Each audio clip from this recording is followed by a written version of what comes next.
Look, if you were going to ask one question and one question only about your insurance, it would be how much liability do I need to have on my auto insurance?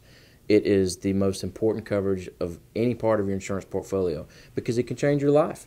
If you don't have the right amount of coverage and you get involved in an accident, you hurt, kill someone, you are going to suffer financial consequences that would last for years and years and years.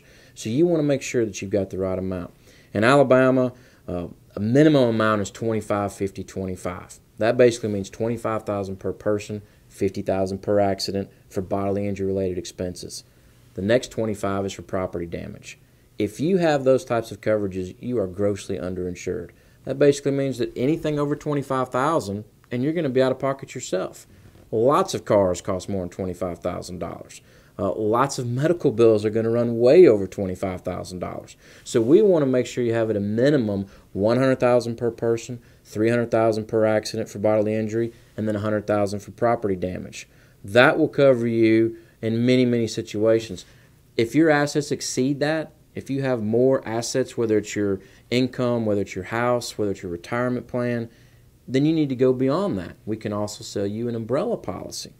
The umbrella policy would be $1 million above and beyond the auto limits and also your homeowner's limits. And that way, if something happened, you would have $1.3 million for bodily injury related expenses, $1.1 million for property damage.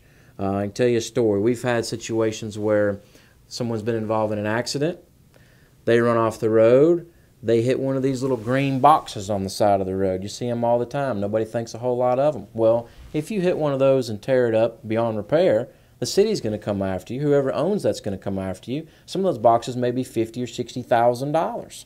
So it may not just be a car. It may not be a house. It may not be a fence. It may not be a mailbox. It could be something like that.